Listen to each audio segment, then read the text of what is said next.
Good afternoon, everyone, and welcome to the closing ceremonies for the 28th Annual Tribal EPA Conference for Region 9. It's been a wonderful 3 weeks going through the various breakout sessions, and I hope you've all enjoyed your time on this very first time we've ever done a virtual conference. But I think it's been a great success. So I'd like to thank everyone for attending over this time and my staff for putting this together. With that said, we're going to get started. I would like to introduce Beverly Harry this afternoon. She's going to give some remarks to the audience out there.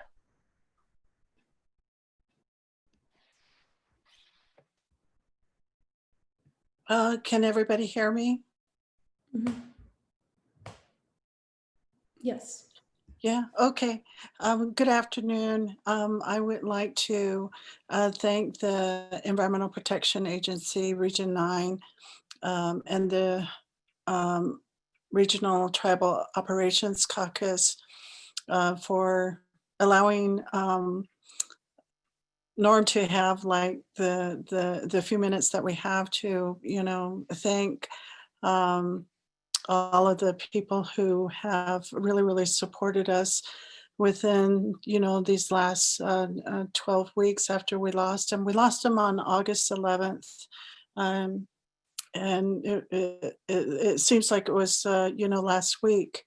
And we've been, my daughter and I, Autumn, have been, really thankful and really grateful for all of the great help that we've had, from the Pyramid Lake community, but also outside neighboring tribal communities.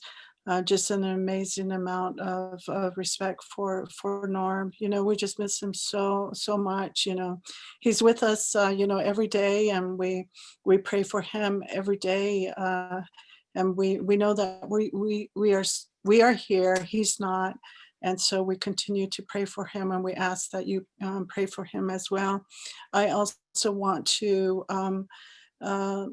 thank all of the people, all of his friends, his relatives, the people that organize with him in water policy, people like Felicia Marcus, Alexis Strauss, Clancy Tingley, and then the late Wendell Smith, Dan Mosley, Mervyn Wright Jr., and then also Brian Wadsworth, and I think the current person right here at Pyramid Lake is Cameron Morgan, who just have done so much work in the protection of water. Well, Norm felt that a great deal in his backbone. He wore an amazing cradle board, that end up raising him in a really positive way. He also was strengthened by the many relationships that he had, but he also knew water policy very well. And so Norm and I and Autumn, my daughter, we spend a lot of time organizing around the protection of water, because there's a lot of mining justice issues and environmental justice issues.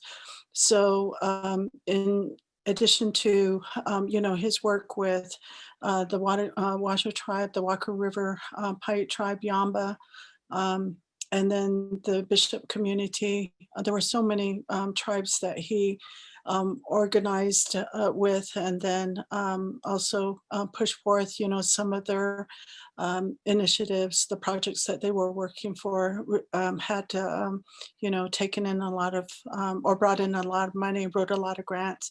So, this particular short film is one that I end up filming here in front of Popcorn Rock. It's 2 minutes long. And then I would just like to thank you so much for, having us today.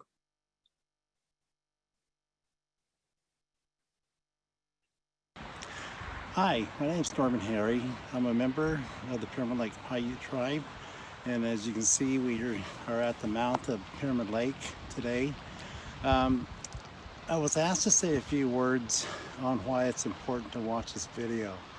As a former tribal chairman of the Pyramid Lake Paiute Tribe, for almost 30 years I was involved with the negotiated settlement, which resulted in Public Law 101-618, and also at the time reached conclusion with the Truckee River Operating Agreement. So all those years working with our tribal council, our main focus was getting enough water, preserving water to preserve our lake, and our namesake is Tribal EPA. It's important to watch this movie because, as everyone realizes, even more so today, we only have a limited amount of water within our groundwater basins, and for the most part, wherever there's development, those basins are over appropriated, which essentially is in violation of Nevada state water law. And so with this legislative session that's ongoing now, there are proposed changes to Nevada water law. But the simplest fix, to be honest with you, is just to enforce the existing regulations and not to exceed the perennial yield as identified in water law. I know it's a challenge. I know there are other valleys that are trying to come to some type of resolution addressing the groundwater. But it's time for the people to speak up and try to understand Nevada water, whether it's groundwater or surface water. So I would encourage all of you to take part and listen what's being said in the video and start asking questions and talking to your legislators, because this is a resource that is not going to come back for a very, very long time.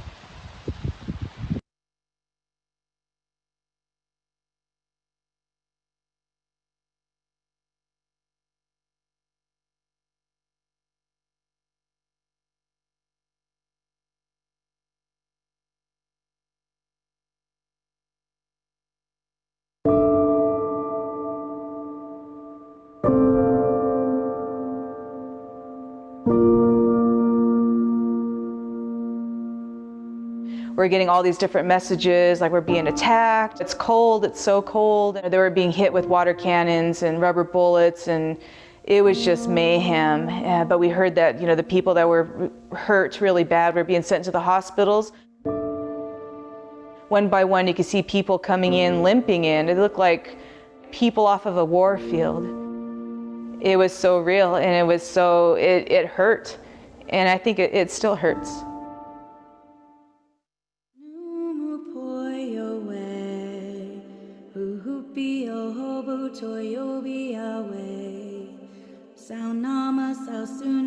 People were there because they heard the call for water protectors. They heard the call to stand up for Mother Earth. They heard the call to support the land and to wake up. And people were starting to wake up one by one to what was happening on the planet. I mean, not just Standing Rock, but everywhere. It seems like we're screaming it, but our leadership isn't doing anything about it, which is really unfortunate.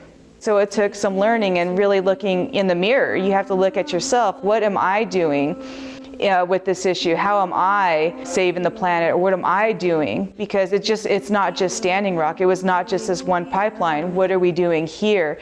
And for anybody who went to Standing Rock, that fire was lit and they brought that back home.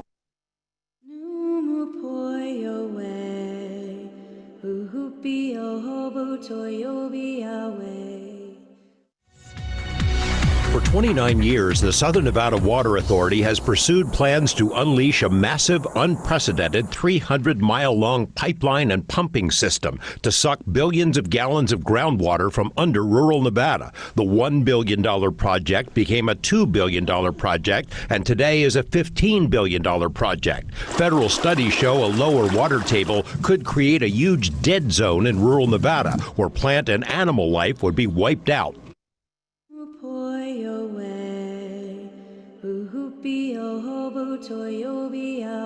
Dustin Martin of Wings of America reached out to me and was interested in participating in a prayer run. He posted something on social media. Dustin made a post. I'm part of the Bears Ears Prayer Alliance. He asked, and so I was like, okay, I'm up for it. I've done a couple awareness runs already. This is the fourth one that I'm doing. The group that I came with we came from New Mexico and Arizona. We first talked with Bev. She just said that she had a handful of runners, and so it was obvious that we would come in handy. We came from Payahunadu.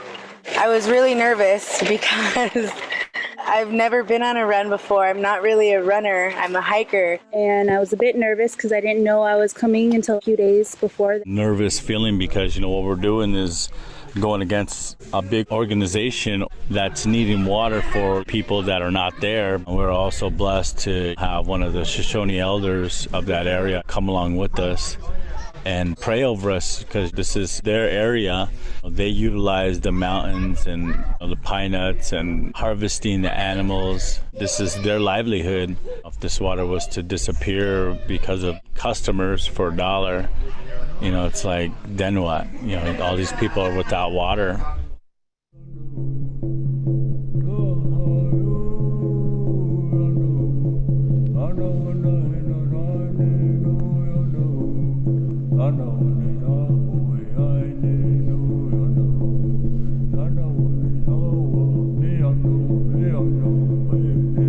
Okay, I want to wish you guys good luck. Have a safe run as you guys run on this path. Sometimes I'm driving through here, you'll feel a burst of wind. Probably one of our relatives here saying thank you. So if you feel that, say, we're coming in a good way. Thank you each and every one of you guys again for coming up here and helping us out. It's an honor to have you guys here and be here with you. And it's a beautiful morning here.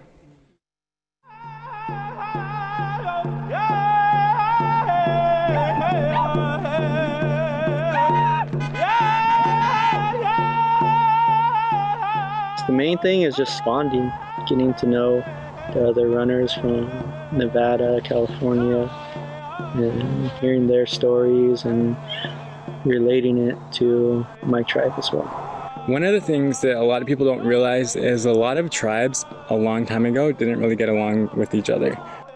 We need more of this to show people that we can come together and fight for what's ours, our rights. It's unity, and it's what we all need. It's growing. My family's growing every time I take part in a run.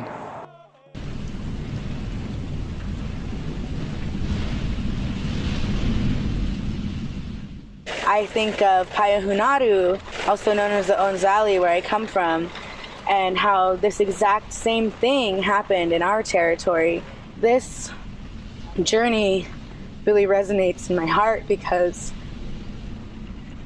it happened to our people already. Just knowing the devastation that it caused, it's worth the fight to come here and to help the tribes here, because they're our brothers, they're our relatives, they're our brothers and our sisters. It's important to be here and to be in solidarity with these tribes here who are fighting for the same thing that our people are still fighting for. This story is too familiar, and this greed to grow a city that is unsustainable, to kill and dry up a beautiful land to sustain a city like that, and the greed is just,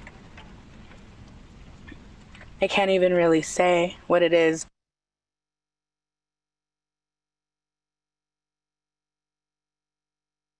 Tonight, one of this century's most ambitious projects at the largest reservoir in the nation, which looked like this in 2000. Take a look at what it looks like now. It was so low it could become useless to communities that rely on it.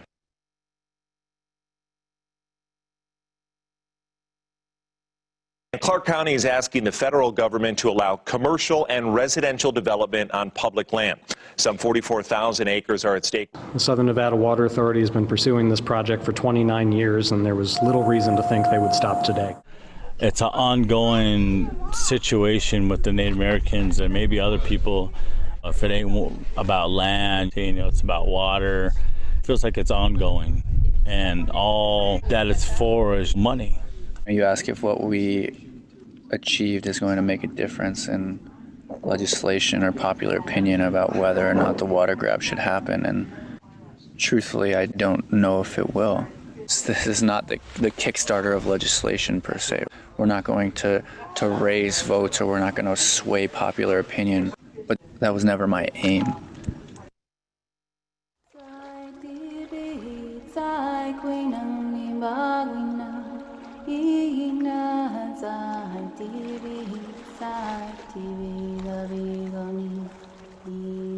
But it's also understanding that it's a process, it's patience. It's not, in a sense, it can be so instantaneous. If it is that way, it's most likely not going to last. And I feel like that's what history proves. With this run, right, that's happening now, trusting that process, that what we're wanting to set with our intentions and our actions will make a ripple in our environments, in our landscapes, in our communities, that will be heard and will be felt and eventually will be enacted in other people's areas. But it will make a difference in the confidence of every single one of us that completed this run. It will make a difference in our ability to organize. It will make a difference in our ability to articulate what it is that we think is wrong with the way that the world works today. And that will in turn make a difference in the thinking of those that come into a close proximity with us. And with the help of the media and people that want to listen in a way that doesn't just feed clickbait or catch ears in an airport, maybe it will catch the ear or the eyes of some person that does have the ability to influence legislation. This is healing for us, and this is a part of the journey as well, to be on the front lines and be physically there and to raise awareness that way. It's this big network of people, and we're only getting stronger and becoming more united. So we keep on doing things like this and keep having people from different nations do this, and we only get stronger. People are definitely working together, and people have a common goal, whether it's water protection or land protection. Our youth are seeing this. I mean, it was the youth that were running. There's different ages of people who were running, but it was the youth that were really, oh, I want to do this. I want to help. I want to run. I want to speak. I want to do something. And I really love that fire about this generation. If that fire is with anyone, it's with them, and they're really going to be the ones to make this change. They are very inspiring, and I expect more.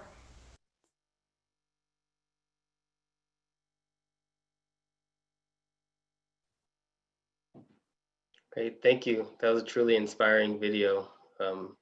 Next, I would like to introduce Christina Snyder. She is the tribal advisor to Governor Gavin Newsom here in California, and she is also the executive secretary for the Native American Heritage Commission. Thank you for joining us today, Christina. Good to see you again. Thank you. Thank you. Can you hear me?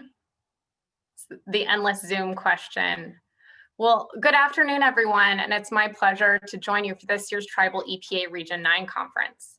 Again, my name is Christina Snyder, and I'm a member of the Dry Creek Rancheria Band of Pomo Indians and the tribal advisor for Governor Gavin Newsom. I'd first like to acknowledge that the land I'm joining you from today is the original homelands of the Patwin peoples.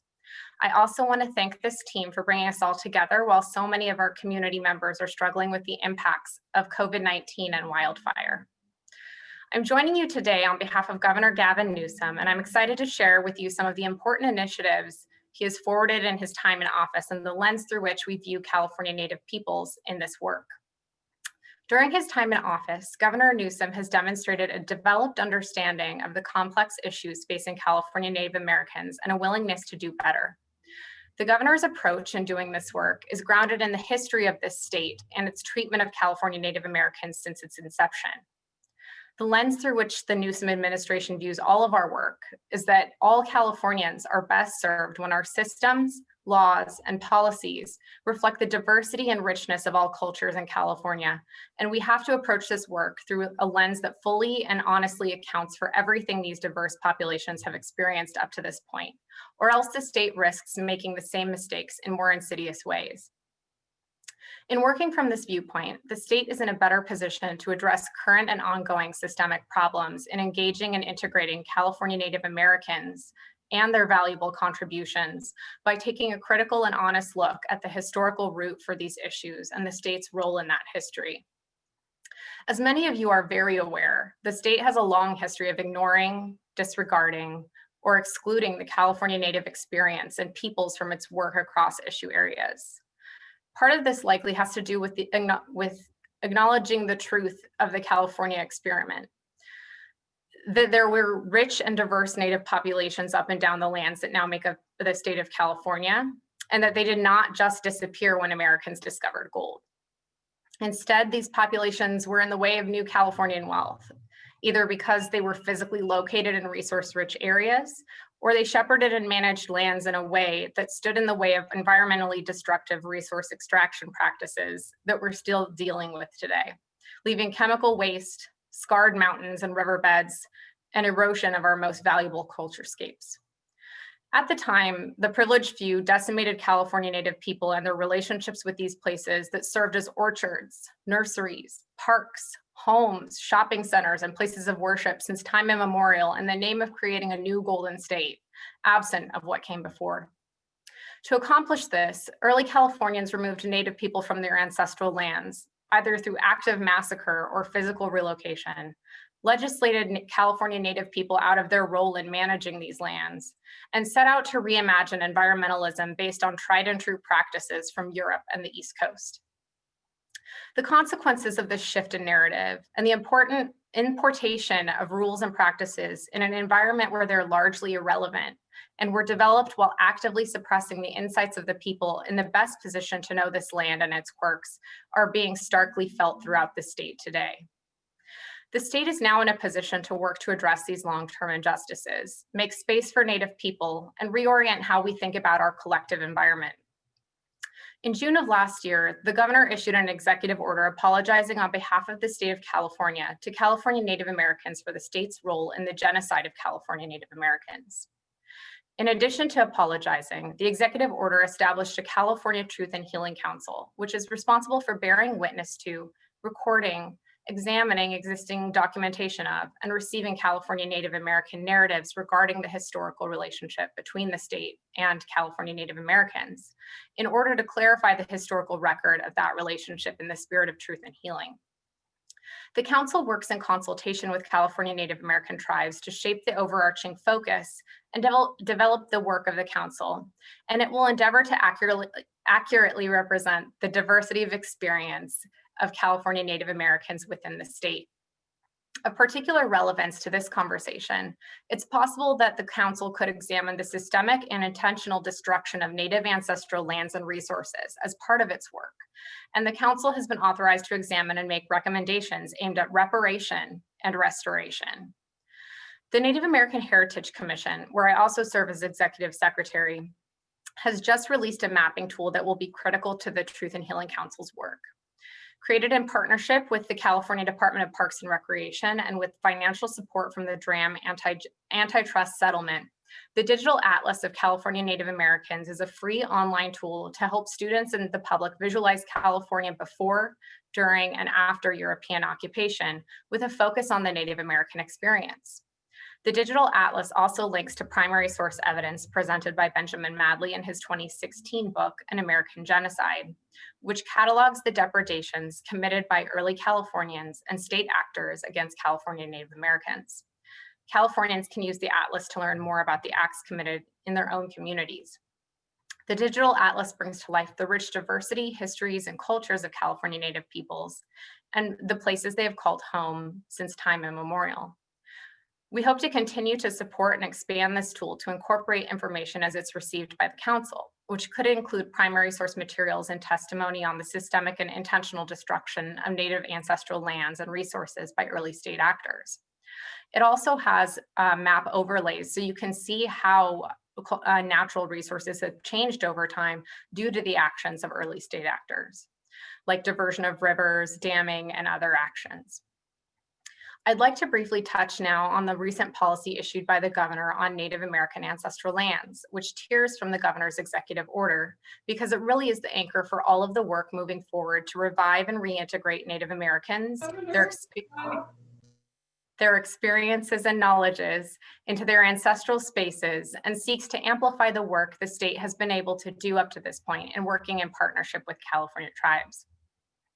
In September, Governor Newsom issued the policy to encourage state entities to seek opportunities to support California tribes' co-management of and access to natural lands that are within the California tribes' ancestral land and under the ownership or control of the state of California, and to work cooperatively with tribes that are interested in acquiring natural lands in excess of state needs. The policy was issued on the heels of the State Lands Commission's conveyance of 40 acres of state-owned land within the ancestral lands of the Lone Pine Paiute Shoshone tribe to the tribe for preservation of tribal cultural resources, and supports actions like the California Natural Resource Agency's award of Prop 68 funds for the Esalen tribe of Monterey County's acquisition of about 1,200 acres in their ancestral lands to protect cultural and natural resources earlier this year. In addition to supporting those types of initiatives, the purpose of the policy is to partner with California tribes to facilitate their access, use, and co-management of state-owned or controlled natural lands, and to work cooperatively with them, with those that are interested in acquiring natural lands in excess of state needs, to facilitate the access of California Native Americans to sacred sites and cultural resources, improve the ability of California Native Americans to engage in traditional and sustenance gathering, hunting, and fishing, and partner with California tribes on land management and stewardship, utilizing traditional ecological knowledges. Those are just a few of the things that can be done under this policy. Part of the reason for adopting the policy was that the governor sought to support state initiatives to allow for tribal access, co-management, and/or ownership of ancestral lands, but the laws each state agency is subject to and their respective authorities make it effectively impossible to create an across-the-board approach. Prior to issuing the policy, several state agencies have already been engaged in this work, and the governor wanted to affirmatively encourage more of this work as aligned with his executive order apologizing for the state's historical genocide of California Native peoples. There's really no one-size-fits-all approach in this work, just as the priorities and needs of each tribe varies. So how this is implemented will vary based on the state entity you're working with if you choose to do something aligned with that policy. In practice, the policy has already been integrated into the Newsom administration's recent executive order on biodiversity, conservation, and climate action, which requires the administration to engage with California tribes as critical partners and integrate traditional ecological knowledges and tribal expertise in biodiversity, conservation, and climate action efforts. In all of this work, it's been such a personally rewarding experience for me to work with a governor who has the openness, willingness, and courage to take these issues head on and really elevate the priorities of California Native peoples. We know that everyone has been saying this since time immemorial. Just as we've been here since time immemorial, we've been telling people that we're still here and we still need to be at the table and we need to make decisions based on that extensive knowledge. And so, you know, we're working on it, we're trying our best, and the governor is working in good faith to try to do better on behalf of the state. So on behalf of Governor Newsom, I'd like to thank all of you for inviting me today. And if you have any follow-up questions, concerns, or anything about the initiatives I spoke about today, please feel free to contact me. And you can do that at info.tribalaffairs@gov.ca.gov. Thank you. Yowie. Great. Thank you very much, Christina, for those wonderful remarks. I now have the great pleasure to introduce Governor Steve Sisolak, Governor of the great state of Nevada. Thank you for joining us today, Governor, and we're looking forward to your remarks.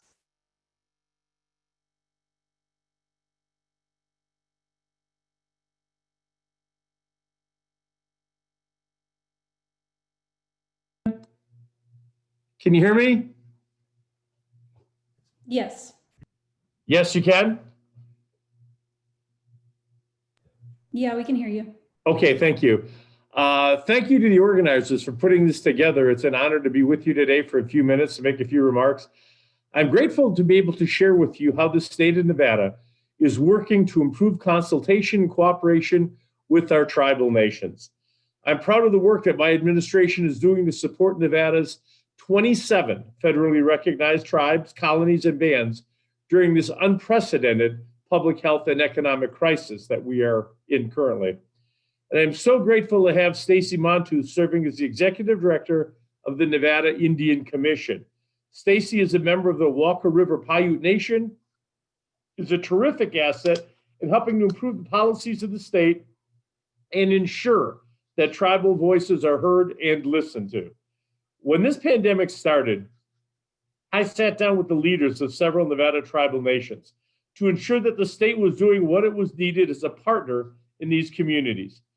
I made sure that there was support for food delivery for seniors, PPE for their health centers, and community testing delivered by our outstanding Nevada National Guard. Director Montooth and the Nevada Indian Commission have been critical in this effort, stepping up to personally package and deliver food to community members in need across the Silver State. Prior to the pandemic, I was glad to be able to sign Assembly Bill 264, which passed the 2019 legislative session, which empowers the Nevada Indian Commission to improve collaboration between state agencies and tribal government. The work being done provides for better communication to identify obstacles, but also opportunities for collaboration. Nevada is lucky to have dedicated public servants like our climate policy coordinator, Kristen Everett, and Administrator Greg Lovato of the Division of Environmental Protection, who spoke earlier on how tribes in the state can work together to identify the threats from climate change and develop the steps needed to address them. Through the consultation process established by AB 264, the Goshute, Ely, Duckwater, Shoshone nations have begun working with legislators on proposed legislation for the 2021 session related to swamp cedars, a culturally and historically important area and the site of the largest Indian massacre in United States history. I've always been adamant about protecting tribal sovereignty and repeatedly expressed it in communications with federal agencies. They are sovereign nations. Because of AB 264, the 14 tribal nations impacted by the proposed modernization of the Fallon Range Training Complex, the expansion of the Naval Air Station Fallon, have had the continual advocacy of the state of Nevada to protect Native American sacred sites, as the proposed modernization calls for quadrupling the size of this base. I also stood in support when Nevadans demanded that the Air Force halt their plans to bomb the Bighorn through expanding the Nellis testing and training range.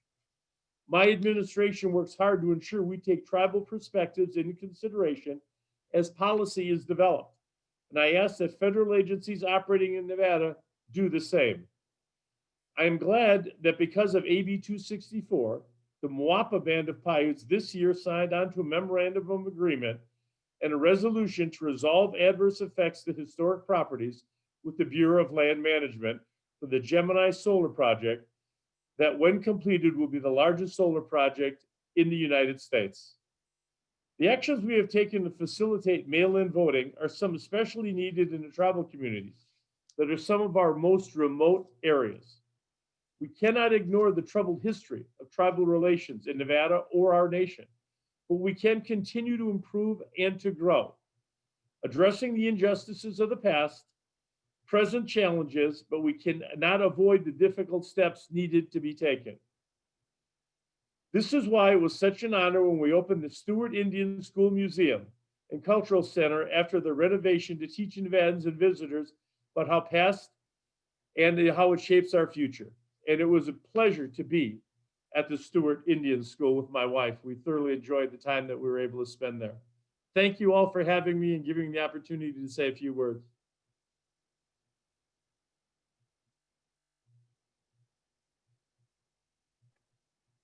Thank you very much, Governor, for joining us this afternoon. I think everyone was really thankful for you to be here today and all the hard work you've been doing out there in Nevada. It's a pleasure to meet you virtually, and we look forward to seeing you one day in person soon, hopefully. I look forward to it as well. Thank you very much, John. Thank you. Take care. Bye-bye. Bye-bye. So next up, I'd like to welcome EPA Region 9 Administrator John Busterud to have a few remarks to close us out today. Well, thank you very much. And I would like to thank everyone for their participation in the 28th Annual EPA Tribal Conference. I've been on this call for the last hour and was so impressed by the speakers and very much moved by the video. And I pledge to you on behalf of EPA that 300 miles will not have been in vain. And as a former cross-country runner, I can really empathize with, I ran a couple of marathons too, but that is unforgiving terrain, and it was very impressive that the team made it through and for such a worthy cause. I also continue to be impressed with this group's ability to adapt and persevere over the last 6 months, which have been a marathon of sorts. And we hope this will get better soon, but you should be very proud of your accomplishments and all you've been able to do despite the impediments of this virus. I'm inspired by your example and your dedication to your mission of protecting human health and the environment, as we strive to do in Region 9 as well. While we miss working face-to-face and look forward to the day we can gather in person, in the meantime, we've each learned to adapt and have found creative ways to achieve our goals. I'm so grateful we have found a way to create a space over the last few weeks to learn from each other, to improve our work, including ways to complete our work virtually. And I'll say now, as I did at the outset of the conference, that these meetings are not the only time for communication. And I encourage all the participants to reach out to your Region 9 contacts as soon as this meeting ends, and to continue it forward, doing the things that we need to do to achieve our common goals. So this conference exemplifies how our work stems so much from working collaboratively, and I know that will continue. I want to again thank the San Pasqual Environmental Department, Vanessa Martinez, John Flores, Melissa Morales, Desiree Morales, and Stephanie Ortega for coordinating another successful conference, the third of 3. Also, another thank you to Chairman Stephen W. Cope for his continued support. Their dedication over the past 3 years has been truly impressive. I also want to thank CJ Mishima, conference coordinator on the EPA side, for his collaboration with San Pasqual, as well as everyone at EPA who provided support to CJ. The hours of planning and preparation do not go unnoticed. Thanks as well to each of the presenters. Without you, we would not have a conference. While we take this moment to celebrate the success of this year's event, I know that planning is already underway for next year's conference. I want to recognize, thank, and congratulate Paula Band of Mission Indians for taking on the new role as conference coordinators for next year. I look forward to seeing what they come up with, and hopefully we can all meet again in person soon. Please continue to stay safe and remember to take care of each other. Thank you.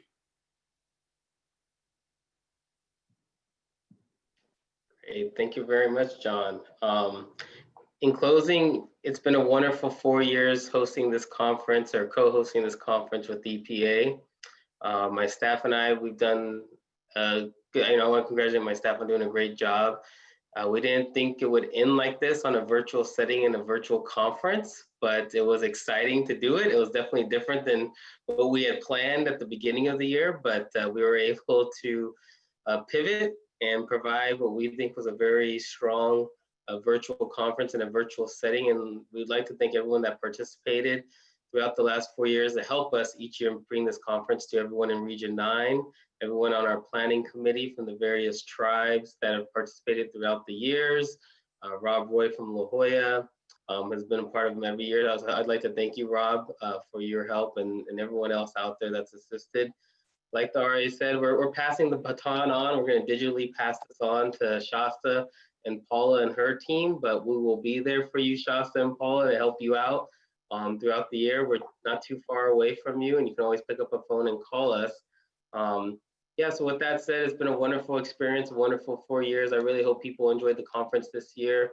Please provide us any feedback that we can pass on to Paula and help them make next year's a successful conference, and hopefully we can all meet in person again next year, as I know we all want to and wish we could. Of course, EPA, the co-host, thank you everyone from EPA. I know Ruben, no longer our project officer anymore. He's moved on to different division within EPA with environmental justice. But Ruben, thank you for helping us the previous 3 years, and CJ this year being with us this year. So yeah, everyone, I wish you all safety. I wish you all well. And we will all see each other soon, and we'll come out the other side stronger for it and better for it. So thank you all. Take care, and safe travels wherever you might be right now.